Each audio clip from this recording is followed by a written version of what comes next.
Hi hello friends, welcome back to our channel. இன்றைக்கி ஒரு புது வீடியோ. இது என்ன வீடியோன்னு உங்களுக்கு பார்த்தோன்னே தெரிஞ்சிருக்கும். இது வந்து மாட்டு பொங்கல் வீடியோ தான். எங்கள் அம்மா மார்னிங் எந்திரிச்சோடனே கோலம் போட்டுக்கிட்டு இருந்தாங்க. மாட்டுக்கு எப்பயுமே வேறு மாதிரி தான் போடுவாங்க. மாடு, கன்றுக்குட்டி, அப்புறம் பொங்கப்பானை அந்த மாதிரி தான் போடுவாங்க. பட் ஆனால் இந்த வாட்டி வந்து காளை மாடு போட்டாங்க. எங்கள் வீட்டு மாட்டு கலர்லேயே வந்து கலர் காம்பினேஷன் கொண்டு வரணும் அப்படிங்கிறதுனால என் தங்கச்சி கஷ்டப்பட்டு கலர்லாம் அடித்தா.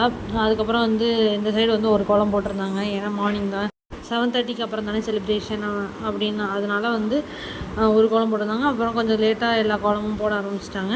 அப்புறம் நான் வீட்டெல்லாம் க்ளீன் பண்ணிக்கிட்டு இருந்தேன். அம்மா வந்து இட்லி சுட்டு வச்சுருந்தாங்க.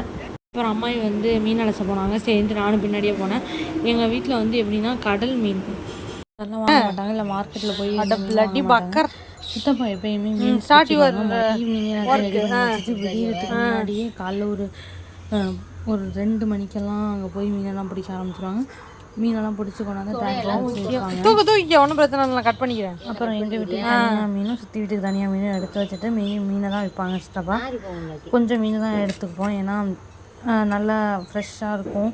அப்படிங்கிறனால நிறைய பேர்லாம் சாப்பிட மாட்டோம், கொஞ்சமாக தான் சாப்பிடுவோம். அப்படிங்கிறதுனால ஃப்ரெஷ்ஷாக மீன் அப்போயே அப்போயே இது பண்ணிடுவோம், அரிஞ்சிடுவோம். அப்போயே பிடிச்சி அப்போயே அரிஞ்சிடுவோம். எப்போயுமே போய் குளத்துல போய் மீன் பிடிச்சி வந்து ஃப்ரெஷ்ஷாக பண்ணுவோம். நாங்கள் கடல் மீன் வாங்கியே ரொம்ப காலமாகிடுச்சு. கடல் மீன் வாங்குறது இல்லை, வெளியே வந்து கோழி இந்த வீட்டிலே கோழி பிடிச்சி இது பண்ணுவோம். அந்த மாதிரி வந்து எப்பயுமே நிறைய செய்வாங்க. ப்ரானு, கிராப்பு அதெல்லாம் செய்வாங்க. பட் ஆனால் இந்த வாட்டி வந்து கொஞ்சமாக செய்யலாம், வேஸ்ட் ஆனாலும் ஆயிரும், அப்புறம் தேவைப்பட்டப்ப செஞ்சுக்கலாம் அப்படின்னு சொல்லிட்டு கொஞ்சமாக செஞ்சோம். மீன், சிக்கன், அப்புறம் வந்து சாம்பார், அந்த திங்ஸ் மட்டும் தான் செஞ்சாங்க. நான்வெஜ்ஜில் 2 செஞ்சாங்க, வெஜ்ஜில் 1 செஞ்சாங்க. அப்புறம் எங்கள் அம்மாயி, மாமா, என் தங்கச்சி, அப்புறம் நாங்கள் 4 பேரும் சேர்ந்து மாட்டெல்லாம் குளிப்பாட்டி அதுக்கெல்லாம் பொட்டு வச்சிட்டோம். அதுக்கப்புறம் தாத்தாவும் நானும் கோயிலுக்கு போய் கோயிலில் உள்ள சாமியெல்லாம் குளிப்பாட்டி அதை கொஞ்சம் சாமி கும்பிட்டுட்டு வீட்டுக்கு வந்தோம். வீட்டுக்கு வந்தோடனே வந்து மாட்டெல்லாம் பிடிச்சி தண்ணி தெளித்து கொண்டாந்து கட்டுத்தரையில் கட்டணும். சாமி கும்பிட்றதுக்கான அந்த கட்டுத்தரையில் கட்டினோம். அதுக்கப்புறம் வந்து கட்டிட்டு பொங்க வைக்கிறதுக்கான மாட்டுக்கு சோறு ஊட்ட பொங்க வைக்கிறதுக்கான பொங்க வேலையை தாத்தா இங்கே பார்த்துக்கிட்டு இருந்தாங்க. வீட்டுக்குள்ளே வந்து அம்மாயும் வந்து வீட்டுக்குள்ளே சாமி கும்பிட தேவையான பொருளெல்லாம் செஞ்சுக்கிட்டு இருந்தாங்க. நாங்கள் வெளியே ஜாமான் வாங்க போனோம் அப்படின்னு சொல்லிட்டு நானும் மாமாவும் வெளியே சாமான் வாங்க போயிட்டேன். என் தங்கச்சி வந்து வீட்டிலேருந்து இந்த செங்கல் அரைச்சிக்கிட்டு இருந்தா. ஏன்னா நாங்கள் வந்து கோலம் போடுவோம் செங்கலால். ஸோ அதுக்கு அரைச்சிக்கிட்டு இருந்தா. நானும் என் மாமா எல்லோரும் ஜாமான் போயிட்டோம். அப்புறம் வந்துட்டு ட்ரெஸ் எல்லாம் எடுத்து வச்சு என்னென்ன ஜாமான்லாம் வாங்கியிருக்கோம், கரெக்டாக வாங்கிட்டோமான்னு செக் பண்ணிக்கிட்டு இருந்தாங்க. அப்புறம் எங்கள் தாத்தாவும் எல்லா வேலையும் முடிச்சுட்டாங்க. பொங்கல்லாம் வச்சு முடிச்சுட்டு வெயிட் பண்ணிக்கிட்டு இருந்தோம் நல்ல நேரத்துக்காண்டி. நல்ல நேரம் வந்தோடனையும் சோறு ஊட்டணும் அப்படின்னு சொல்லிட்டு அப்புறம் நல்ல நேரம் வந்தோடனே சோறு ஊட்ட ஆரம்பிச்சிட்டோம்.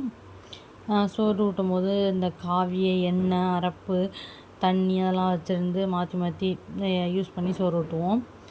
அது நல்லாயிருக்கும். அப்புறம் சோறு ஊட்டுறதுக்கு வந்து 5 இலை போட்டு இந்த வாட்டி படைப்போம். நாங்கள் வந்து அடுப்புக்கு 2 இலை, அப்புறம் வந்து சாமிக்கு இங்கே இங்கிட்டு 3 இலை அப்படின்னு சொல்லிட்டு போட்டு படைச்சி அதுலேருந்து எல்லாத்துலேயுமே சாதம் எடுத்து, கரும்பு எடுத்து, வாழைப்பழம் எடுத்து, சர்க்கரை அதெல்லாம் எல்லாத்தையும் ஒரே இதுலேருந்து 5 இதுலேயுமே எல்லாத்துலேயுமே எடுத்து அதுக்கப்புறம் எல்லாத்தையும் ஒன்றா வச்சு சாமி கொண்டு போய் இங்கே மாட்டுக்கெல்லாம் கொண்டு கொடுப்போம். ஏன்னா இது வந்து மாட்டை வந்து நம்ம வழிபடுறோம், மாட்டை வந்து கடவுளாக பார்க்குறதுனால இன்றைக்கி மாட்டுக்கான நாள். ஏன்னா உழவுக்கு வந்து முக்கியமான ஒரு பயன்பாடாக இருக்கிறது வந்து மாடு தான். அன்றைக்கும் சரி இன்றைக்கும் சரி மாடு வந்து ஒரு இம்பார்ட்டண்டான ஒரு இடத்துல தான் விவசாயிகளுக்கு இருக்குது. இப்போ வந்து டிராக்டர் அது அப்படி ஒரு டெக்னாலஜி எல்லாம் வளர்ந்தாலும் ஆனாலும் இன்றைக்கி மாடு வந்து ஏதாவது ஒரு விதத்தில் வந்து ரொம்ப ஹெல்ப்ஃபுல்லாக தான் இருக்குது. அது மாடுங்கிறது வந்து ஹெல்ப்லெஸ்ஸாக என்றைக்குமே ஆகாது. ஸோ அதனால் வந்து முன்னோர்கள் அன்றைக்கி நமக்கு வந்து உதவி செய்கிற அந்த மாட்டை வந்து ஒரு சாமியாக நினச்சி வழிபடணும், அதுக்குன்னு ஒரு திருநாள் வைக்கணும் அப்படின்னு சொல்லிட்டு தான் அந்த தை மாதம் 2வது நாள் வந்து மாட்டுப் பொங்கல் வச்சுருக்காங்க. முதல் நாள் வந்து நமக்கு சூரியன் இயற்கைக்கு வந்து வைக்கிறோம். அப்புறம் வெளியெல்லாம் சாமி கும்பிட்டுட்டு எல்லாத்தையும் இது பண்ணி தேங்காவெல்லாம் எடுத்து ஒவ்வொரு துண்டு எல்லாத்துக்கும் வச்சுட்டு அப்புறம் எல்லாத்தையும் எடுத்துக்கிட்டு போய் சாமிக்கிட்ட ஒவ்வொரு மாட்டுக்கிட்டையும் ஒவ்வொரு ஆட்டுக்கிட்டையும் போய் எல்லா ஆட்டுக்கிட்டையும் காவி, தண்ணி, எண்ணெய், அப்புறம் சோறு, அப்புறம் மழை தண்ணி அப்படின்னு சொல்லிட்டு யூஸ் பண்ணுவாங்க. அது எப்படின்னா எல்லா இடத்துலையுமே அந்த மாதிரி யூஸ் பண்ணுவாங்க. எப்படி தண்ணி, எண்ணெய், அரப்பு, காவி, அப்புறம் மறுதர சாதம், தண்ணி அப்படின்னு சொல்லிட்டு அப்படியே ரொட்டீனாக எல்லாத்துக்கும் போவாங்க. அந்த சோறு ஊட்டும்போது ரொம்ப ஜாலியாக இருக்கும். அந்த காவி, எண்ணெய், தண்ணியெல்லாம் கொடுக்கும்போது ஒவ்வொன்றா கேட்பாங்க, நம்மளும் ஒவ்வொன்றா கொடுக்கும்போது. அப்புறம் அதை சோறு ஊட்டுறதுக்கு முன்னாடி இந்த கள்ளி வட்டம் அந்த மாலை செஞ்சு கொண்டாந்து கொடுப்பாங்க. வீட்டுக்கே கொண்டாந்து கொடுத்துருவாங்க. அந்த மாயிலை வேப்பிலை எல்லாம் வச்சு தோரண மாதிரி அப்படின்னு மாலையாக செஞ்சு கொண்டாந்து கொடுப்பாங்க. அப்புறம் கள்ளி வட்டம் வச்சுருப்பாங்க. அந்த கள்ளி வட்டத்துக்கு மாலை அப்படின்னு சொல்லிட்டு எல்லாத்தையும் கள்ளி வட்டமும் அவங்களே கொண்டு வந்து கொடுத்துருவாங்க.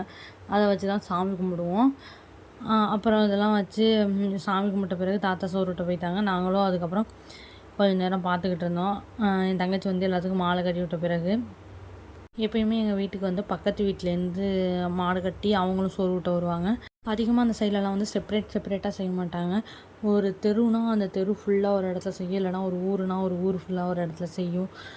அப்படி இல்லைன்னா இந்த மாதிரி ஒரு 2-3 வீடு ஒன்றா சேர்ந்து 4-5 வீடு ஒன்றா சேர்ந்து செய்வாங்க. அந்த மாதிரி 2 வீடு ஒன்றா சேர்ந்து இதை வந்து மாட்டுக்கு சோறு விட்டுவோம். சோறு விட்டுறதுக்கு முன்னாடி தாத்தா சாம்பிராணி மட்டும் காஞ்சி தேங்காய் வச்சுருக்காங்க. அப்புறம் சோறு விட்ட பிறகு தான் வந்து தாத்தா வந்து ஆரத்தி கட்டிட்டு அதுக்கப்புறம் வந்து இந்த தண்ணியை வந்து கொஞ்சம் சுற்றி வருவாங்க. அப்போ நாங்கள் வந்து கட்டியாக மாட்டு பொங்கல் அப்படின்னு சொல்லிட்டு அது கொஞ்சம் நல்லாயிருக்கும் தட்டு கட்டிக்கிட்டு.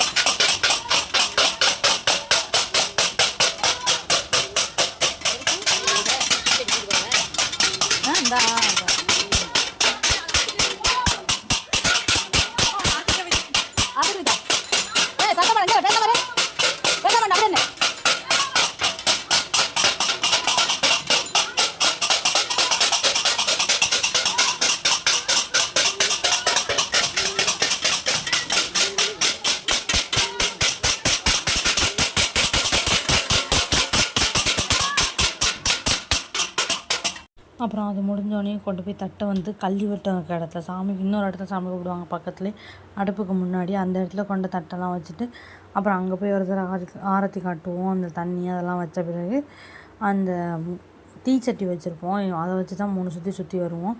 ஒரு சட்டியில் வந்து தவிடு வச்சு அதில் நெருப்பு போட்டு அதில் வந்து சுற்றி வருவோம் 3 சுற்று. அதுக்கப்புறம் அதையும் வச்சு அந்த இடத்துல வச்சு சாமி கும்பிடுவோம் அந்த கள்ளி வெட்டத்தை வச்சு நடுவில். அப்புறம் சாமி கும்பிட்டு முடிச்சோடனே அந்த கள்ளி வெட்டத்தை மூடி வச்சுட்டு அடுத்த நாள் காலையில் எடுக்கிறதுக்காண்டி அப்புறம் வீட்டுக்குள்ளே சாமி கும்பிட வந்துடுவோம். அந்த தீச்சட்டியை கொண்டு போய் வாசலில் வச்சுட்டு திட்டிக்காண்டி வாசலில் வச்சுட்டு நாங்கள் வந்துடுவோம். அப்புறம் வீட்டுக்குள்ளே வந்து அம்மனுக்கு ஒரு தடவை வெளியே எங்கள் அம்மன் வச்சுருப்பாங்க, அதுக்கும் ஒரு தடவை படைச்சிட்டு அதெல்லாம் எடுத்து கொண்டு வச்சு படைச்சிட்டு வீட்டு சாமி ரூமுக்குள்ளே படைச்சிட்டு அப்புறம் இந்த முன்னோர்களுக்காண்டி தனியாக கொண்டாந்து வச்சு படைப்பாங்க. என்ன நினச்சிருந்தாங்கன்னா வடை, பணியாரம், பாயாசம், சாம்பார், அப்புறம் அதுக்கு முட்டைக்கோஸ் பொரியல், மீன் குழம்பு, மீன் வறுவல், சிக்கன் குழம்பு அப்படின்னு சொல்லிட்டு கொஞ்சம் வாட்டி கம்மியாக செஞ்சுருந்தாங்க, வேஸ்ட் ஆகிடக்கூடாது அப்படின்னு சொல்லிட்டு. அதுக்கப்புறம் வந்து அதெல்லாம் சாப்பிட்டு முடிச்சுட்டு அடுத்த நாள் காலையில் எழுந்திரிச்சோடனே கண்ணு பொங்கல் அன்றைக்கி காலையிலே மாடை அவுத்து விடுவாங்க. அந்த மாதிரி மாடை வந்து ஒரு 10 மணிக்கு அவுத்து விட்டோம். மாடை அவுத்து விட்றதுக்கான பெயிண்டெல்லாம் அடிச்சுட்டு அதுக்கு கயிறெல்லாம் மாற்றிட்டு அப்புறம் அந்த மாலையெல்லாம் அதுக்கு கட்டி விட்டு கலர் மாலையெல்லாம் வாங்கி கட்டி விடுவோம். கட்டி விட்டு அதை அவுத்துக்கிட்டு கொண்டுக்கிட்டு போனோம். அங்கே வந்து வாசலில் வந்து வைக்கல் போட்டு வச்சுருப்பாங்க. அந்த வைக்கலை கொடுத்து விட்டு அதை நெருப்பை வந்து தாண்டணும் அப்படிங்கிற மாதிரி வச்சுருப்போம். அதை வந்து அந்த மாதிரி அது தாண்டி ஒரு கொஞ்சம் தூரம் எப்படியும் அழைச்சிட்டு போவோம். பட் ஆனால் அந்த வாட்டி கொஞ்சம் தூரம் அழைச்சிட்டு போவோம். திரும்பி கொஞ்சம் வீட்டை கடந்தோடனே திருப்பி அழைச்சிட்டு வந்துடுறோம். அப்புறம் அவங்க வீட்டில் அவங்க மாடு கட்டினவங்க அவங்க அவுத்துக்கிட்டு அவங்க வீட்டுக்கு அப்படியே போயிடுவாங்க. இது பண்ணி வச்சுருப்போம். இந்த டைமிங்கில் தான் மாடாக வைக்கணும் அப்படின்னு சொல்லிட்டு அவங்கள்ட்ட சொல்லிடுவோம். அவங்க வந்து டைட்டு கரெக்டாக வந்துடுவாங்க. அப்புறம் நான் வந்து இந்த வாட்டி வந்து ஒரு ஸ்டோரில் எடுத்திருந்த ஒரு அவுட்ஃபிட் தான் போட்டிருந்தேன். தனித்தனியாக தான் எடுத்தேன். ஃபஸ்ட்டு வந்து ஒரு டாப் மாதிரி ஒன்று எடுத்தேன். அப்புறம் ஒரு ஜீன் எடுத்தேன். நேற்று வந்து ஒரு பிளாக் கலர் குர்த்தி மாதிரி ஒன்று போட்டிருந்தேன். அதுக்கு வந்து ஒரு ஜீன் பேண்ட் அதை முன்னாடியே வச்சுருந்தேன். அந்த ஜீன் பேண்ட் போட்டிருந்தேன். எங்கள் வீட்டில் உள்ளவங்க எல்லாருக்குமே வந்து ஆடு மாடுனா கொஞ்சம் அதிக பிரியமாக இருக்காங்க. எல்லாருமே வந்து ஆட்டு மாட்டுக்கிட்டலாம் பேசுவோம். அதையும் வீட்டில் வந்து ஒரு ஃப்ரெண்டாக தான் பார்ப்போம். அதுவும் ஒரு வீட்டில் வந்து ஒரு மெம்பராக தான் வச்சுருப்போம்.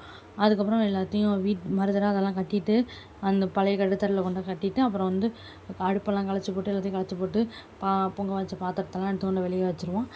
அப்புறம் பிள்ளையார் கோயிலுக்கு போவோம். அங்கே போய் அந்த பணியாரம் அந்த வடை அதெல்லாம் வச்சு சாமி கும்பிட்டுட்டு அப்புறம் கோயிலை சுற்றி வந்து கொட்டிடுவோம். கொட்டின பிறகு நாங்கள் சித்தி வீட்டுக்கு சாப்பிட்டுட்டு கிளம்பி போவோம். அப்போ தான் சித்தி வீட்டில் அப்போ தான் அந்த பிள்ளைங்கள்லாம் பிள்ளையார் கூட்டிகிட்டு வீட்டுக்கு போயிட்டு இருந்தாங்க. அப்புறம் நாங்களும் சித்தி வீட்டுக்கு போய் சித்தி வீட்டில் கொஞ்சம் விளையாட்டு போட்டியெல்லாம் வச்சுருந்தாங்க. அதெல்லாம் கொஞ்சம் பார்த்துட்டு வந்துக்கிட்டு இருந்தோம். என் தங்கச்சியும் 2-3 போட்டியிலலாம் கலந்துக்கிட்டாள்வ. எல்லா தங்கச்சியுமே எல்லா வருஷமும் கண்டிப்பாக ப்ரைஸ் அடிச்சிருவாள். அவ்வளோதான் ஃப்ரெண்ட்ஸ் இந்த வீடியோ. இந்த வாட்டி பொங்கல் வந்து எங்களுக்கு எப்பயும் போல் சூப்பராக போணுச்சு. அந்த மாதிரி உங்களுக்கு எப்படி போணுச்சுன்னு கமெண்ட் பண்ணுங்கள். பாய் ஃப்ரெண்ட்ஸ், நெக்ஸ்ட் வீடியோவில் மீட் பண்ணலாம். உங்களுக்கு இந்த வீடியோ பிடிச்சிருந்துச்சுன்னா லைக் பண்ணுங்கள், ஷேர் பண்ணுங்கள், கமெண்ட் பண்ணுங்கள், மறக்காமல் சப்ஸ்கிரைப் பண்ணி வச்சுங்க. அப்போ நான் போகிற வீடியோ உங்களுக்கு நோட்டிஃபிகேஷன் வந்துகிட்டே இருக்கும்.